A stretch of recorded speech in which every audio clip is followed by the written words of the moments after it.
සුබ දවසක් කියලා ප්‍රාර්ථනා කරනම් මගේ යාළුවෝ හැම දිනෙටම ඉදිරි කටයුතු සාර්ථක වෙන දිනයන් උදා වෙන්න කියලා ප්‍රාර්ථනා කරනම් මුලින්ම ඒ වගේම සමාව අයදිනවා ඔයාලා හැම කෙනෙක්ටම මොකද ගොඩක් දවසකින් මට වීඩියෝ එකක් එක්ක එන්න බැරි වුණා ඔයාලට කිසි අප්ඩේට් එකක් දෙන්න බැරි වුණා මොකද උනේ කියලා මම පස්සේ කියන්න තවත් වීඩියෝ එකකින් ලොකු ප්‍රශ්න ටිකක් වුණා ඒකෙන් තමයි වීඩියෝ එකක් දාන්න බැරි වුණේ ඔයාලත් එක්ක එකතු වෙලා ඉන්න මම විකාරේ ප්‍රොඩක්ෂන්.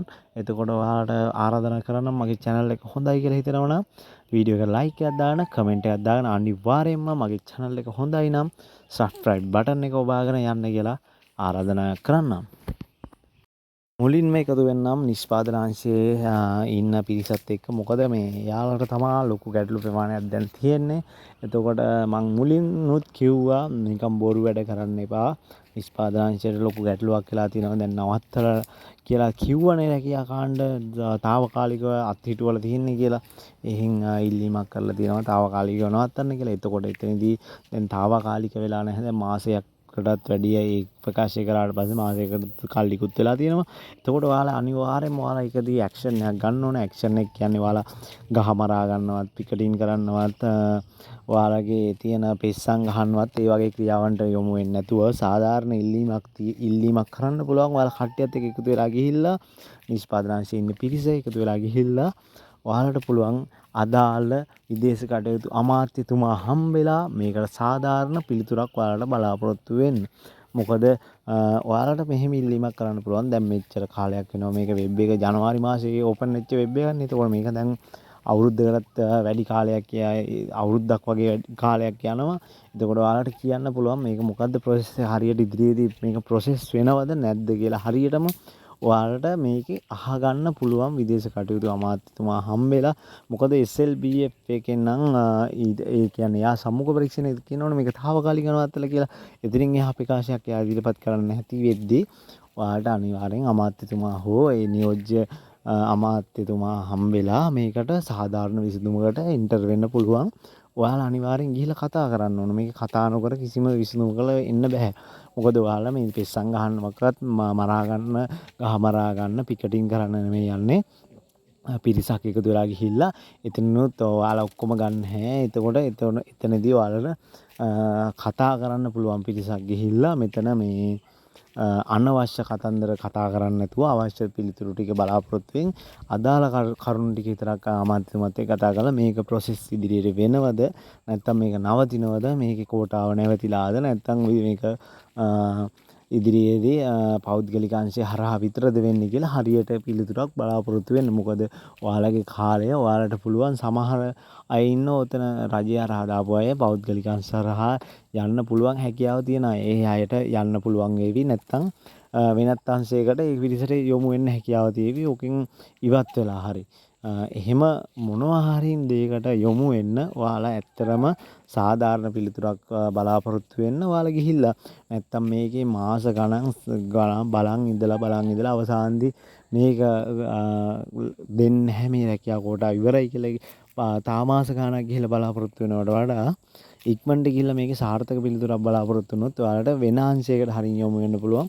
නැත්තම් ඔයාලට වෙන රටකට හරින් යන්න අවකාශය ඕපන් කරගන්න පුළුවන්. අවකාශයක උදා කරගන්න පුළුවන්. ඒකින්ද ඒක තව දුරටත් වාගේ කාලය නාස්ති කරන්නේ නැතුව මම කියන්නේ ඒ කියන්නේ ඔයාලගේ තීරණේ ඔයාලගේ අතේ. හැබැයි ඒක ආය පෙන්සන් ගහගෙන මේ සයින් කරගෙන කොල යවන්න ලෙටර් යවන්න ඒක සාර්ථක දෙයක් නෙමෙයි.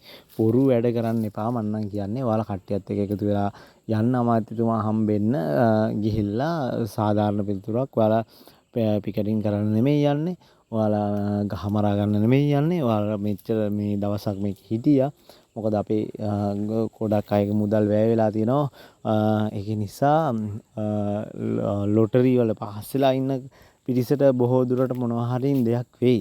දැන් මං හිතනවා ලොටරි පාස් වෙලා ඉන්න අයට මොකක් හරි සාධාරණයක් වෙයි. හැබැයි උතර ලොටරි වලට යොමු කරලා ඉන්න පිරිස සහ අවසානයේ යොමු කරන්න ඉන්න පිරිසට මොකක් වෙයිද කියලා තාම තීරණයක් නැහැ. ඒක නිසා එයාලා ගිහිල්ලා කතා බහ කරලා මේකේ විසඳුමක් ගන්න පුළුවන් වෙයි කියලා මං හිතනවා. නිකන් කටවහන් හිටියොත් කිසිම දෙයක් ලැබෙන්නේ නැති තත්ත්වයක් උදා වෙලා ඔයාලට අවසානදී දුක් මුසු පිළිතුරක් ලබා ගන්න පුළුවන් වෙයි. ඒක නිසා දැම්ම ගිහිල්ලා මම කියන්නේ කියන්නේ මගේ මතය ඒක. ඔයාලගේ මතය වෙනස් වෙන්න පුළුවන්. මම කියන්නේ සාධාරණ පිළිතුරක් ලබා ගන්න නම් ඔයාලා ගිහිල්ලා කතා බහ කරන්න. මොකද ඔයාලගේ කාලයයි මේ නාස්ති වෙන්නේ. ඔයාගේ කාලයයි යන්නේ. ඔයාගේ වයස සීමාව ඉක්මවා ගියාට පස්සේ ඔයාලට මේක ඉදිරිපත් වෙන්නත් බෑ. තමන්ගේ ටාගට් වලට යන්නත් බෑ. ඒක ඔයාලා මොලෙන් තීරණය කරන්න මොකද්ද ඔයාලා ඉදිරියේදී ගන්න ක්‍රියාමාර්ගය කියලා. මට ඔයාලට ඇඩ්වයිස් එකක් දෙන්න විතරයි පුළුවන්. මොකද මේකෙදි ඔයාලගේ කාලය තමයි මේ නැති නාස්ති වෙලා යන්නේ. ඒ වගේම යටිදල පහසුකම් අංශයටත් ඒ වගේම තමයි ප්‍රශ්න ටිකක් තියෙනවා. එයාලටත් පිළිතුරක් බලාපොරොත්තු වෙන්න පුළුවන්. අමාත්‍යතුමා යටදී නියෝජ්‍ය අමාත්‍යවරු ඉන්නවා. එයාලා හම් වෙලා මේක කතා බහ කරගන්න පුළුවන්. මොකද මං හිතන්නේ SLBF එක හරහා සාධාරණ පිළිතුරක් හම්බ වෙයි කියලා. ඒ වගේම දැන් ඔය ගොඩක් දෙනෙක් යොමු වෙලා තියෙනවා. ඒ කට්ටිය අස්සම් කරලා ඒ කියන්නේ ලෙටර් එකක් යවන කියලා. මං හිතන්නේ ඒක ලෙටර් එකක් යවුවා කියලා. එතකොට යාළගේ ID නම්බර් ඇතුළත් වෙලා නිකන් එයාලට ප්‍රශ්නයක් එන්න තියෙන අවස්ථාවත් වැඩි වේවි.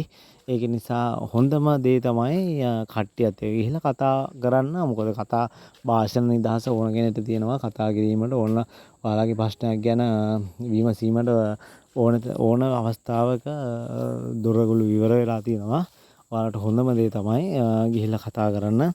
දැන් එන අප්ඩේට් එච්චර මට එන අප්ඩේට් එච්චර සුදුසු අප්ඩේට් නෙමෙයි. මම ඒක නිසා ඒ අප්ඩේට් නැවත ඔයාලට දෙන්න යන්නේ නැහැ. මේ ඒ කියන්නේ ඔයාලා 100% කන්ෆර්ම් අප්ඩේට් විතරක් මම දෙන්න තීරණය කළා. මොකද ඉදිරියේදී වෙන වැඩ කටයුතු කොහොමද වෙන්නේ කියලා 100% 100% මේක අප්ඩේට් එක මට සක්සස් කියලා හිතුනොත් විතරයි මම අනිවාර්ය වීඩියෝ එකක් ගේන්නේ.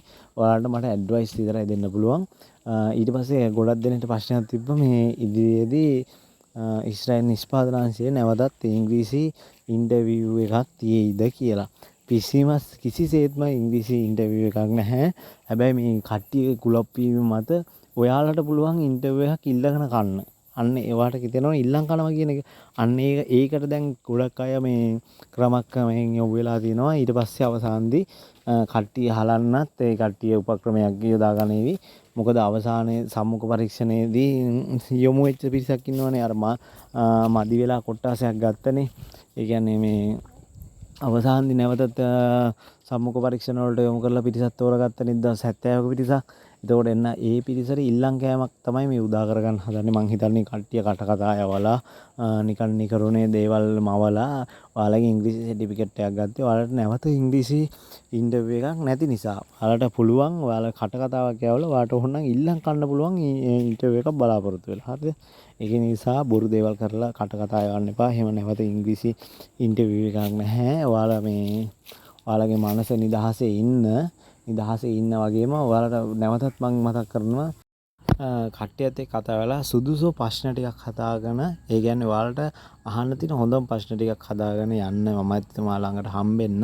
එයා නිසි පිළිතුරක් දෙයි. ඔයාලට මේක සාර්ථක පිළිතුරක් දෙයි බොරු ආටෝප නැතුව. ඒක නිසා ඔයාලට ඒ කියන්නේ ඊශ්‍රායල් අංශයත් එක්ක හරිය සාකච්ඡා කරලා මේකට සාර්ථක විසඳුමක් ලබා දෙයි. ඔයාලට එක්කෝ නැත්තම් නැහැ කියලා කියයි කෝටාව. තියෙනවා නම් තියෙනවයි කියලා කියයි. ඒකම ලොකු ඔයාලට පිටුවහලක් වෙයි.